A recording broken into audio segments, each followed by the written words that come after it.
If I sound weird, it's because I just had my wisdom teeth taken out yesterday. I had a joke prepared where I was going to say it was only the second most painful thing I had to go through in the past few days, but quite frankly, that's untrue because I thought this episode was actually very good and the best one of this volume so far. Maybe it has to do with all the drugs that I'm currently on, but let's just get right into it. So RWBY Volume 8 Chapter 7 War has officially released, so let me break it down for you. So the whale vomits Grim left and right, and the Atlas military was prepared for this, or they set up really fast. For whatever reason, Atlas had carried on life as if literally nothing had been going wrong. Just a beautiful day for a picnic. Enjoying the sun. Meanwhile, a few miles in any direction is the end of the world. I don't know why we spent so much time on this guy. He quite frankly deserved to die for his crime against fashion. This is the world of Remnant, not downtown LA. Keep your hipster style out of here. Now, if there's one thing I think this little war is missing right now, and this is gonna sound kind of obvious, but it's missing a general type. We cut straight to the field where all the soldiers are fighting, but no one's leading them in a cool way. Yeah, Ironwood's in the headquarters HQ speaking into a microphone, but who thought it was a good idea to put Ironwood in this box? People want to see him on the battlefield, kicking ass and taking names. The only reason they would want to keep Ironwood isolated is if they want to intervene other characters against him without other people getting in the way, which I think is definitely happening. Crow and Robin will probably wind up confronting him or something, but still, they needed one of those leaders like Pixis from Attack on Titan. That was really what this scene was missing. Anyway, a new plan is formed. To take down the whale, they need to do it from the inside. So they're making a bomb to which the Aesops are to take in and detonate. Just to keep things organized, I'll continue with the Aesop storyline. Obviously, Jean and the others don't want Oscar to die, so they each do what they do best. Yang gets angry, yells, and belittles everyone, doing absolutely nothing to help their situation. But fortunately, Jean is there with a genuinely good compromise, which is to send him and the others in first to scout the area and try to save Oscar in the process. Meanwhile, Ren contributes character development. We get a bit of development from the Aesops, thank God. Ren's semblance has evolved, where before he could only suppress emotions, he can now read other people's emotions. Kinda weird, honestly. Step aside, Robin, your semblance is now completely useless and we no longer need you. And he uses this on the Aesops to uncover their true emotions towards what they do and what they say. They frequently go on about how they're just a team and they don't get emotionally attached to any of their comrades because it's just part of the job. But in reality, they actually do care. Aww. Also, they try to use this as yet another excuse as to why they lost to Team RWBY last volume. This is the second time you've tried to do this volume. We were holding back. You guys are too scared to get attached and you'll never work as a team. Guess what? It's too fucking late for that. I'm never gonna look at the Aesops versus Team RWBY fight and be like, yeah, you can really tell that they were holding back or they were just too scared to trust each other. It's just an embarrassment to what the show described as the best Atlas has to offer. They lost that easily. It's still embarrassing. It's not like they were just some random upperclassmen like Team Coffee. They were, and still are, the best that Atlas has. That's why the backpedaling feels so ridiculous and like damage control. It doesn't matter how many excuses you make after the fact, you failed to convey the fact that they lost due to an outside factor when it was happening. Everything post seems like an excuse.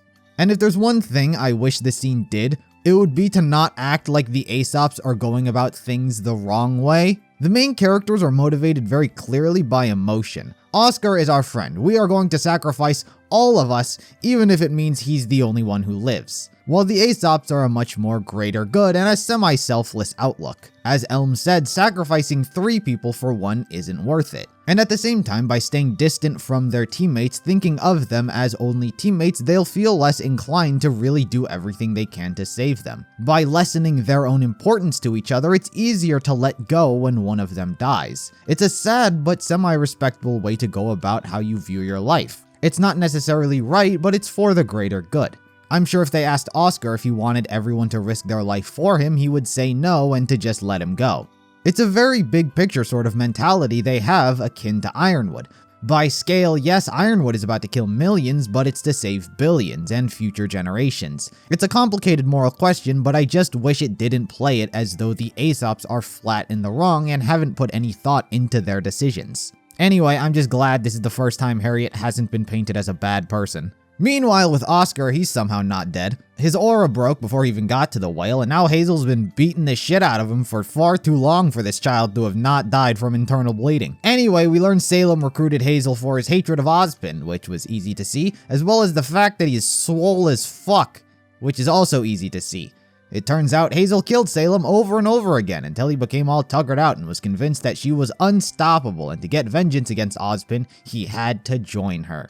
Ozpin tells him that Salem's true plan is to get the world destroyed so she can be killed once and for all. Hazel, of course, doesn't believe him, so Oscar takes over and gives up how to use the relic in hopes to turn him against her, which he probably will because, like I said, the audience likes Hazel. Emerald overheard this conversation though and confides this within Mercury, who honestly is just like, she's immortal anyway, what's the point of going against her? While they think her quest to destroy the world is wild as well, Tyrion is there to just be like, yeah, no, that's what she's doing. Anyway, Mercury gets sent off the vacuo with Tyrion. See you in the next book, Mercury. Honestly, I think Mercury and Emerald have the best dynamic in this show. More than any other two characters, because whenever they talk, it just feels very natural. Like everyone in the show talks directly at one another, like everything that is being said is the most important thing ever. But whenever these two talk, it just feels so casual. Like when you see Emerald and Cinder, it's just her simping over Cinder. It's so weird. But when it's Mercury, it's genuinely like these two have known each other forever. It's a real shame that they just took Mercury away. Now we're just left with Emerald and Cinder. Anyway, at the Schnee Manor, this was undeniably the best part of the episode, and right out the gate too, while Oscar's literally on his deathbed, everyone else is having tea. In comes May saying that it's time to leave. Atlas is doing just fine, but Mantle needs them. Weiss, being the GOAT, says, "Whoa, slow your roll. Atlas needs our help too."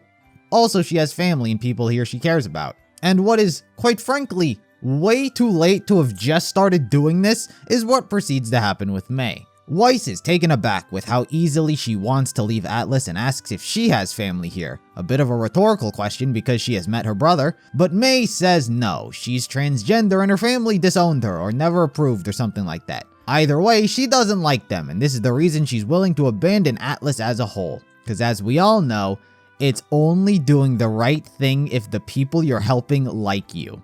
May even pulls the "whose side are you on" card, all towards the final act of the Atlas arc. Bit late to draw parallels to Ironwood, to which RWBY interjects and says there are no sides. That's a load of horseshit.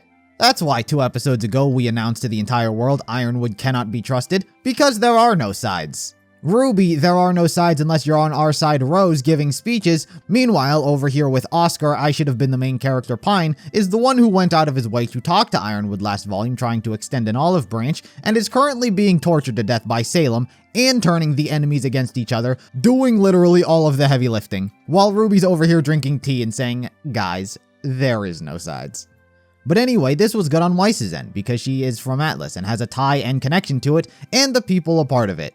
She's the only character of the main cast who can genuinely make it seem like she cares about its well-being. No matter how much RWBY says she cares about saving Atlas and Mantle, it doesn't really compare if she has no real tie or connection to it. She really doesn't know anyone here. It's a shame that Weiss has taken a bit of a backseat to the overall Atlas arc, but at least in this episode it did have her stepping in to not just be like, Atlas bad, people privileged. Anyway, Klein returns because of Whitley! He called him over and he and Weiss have a nice hug.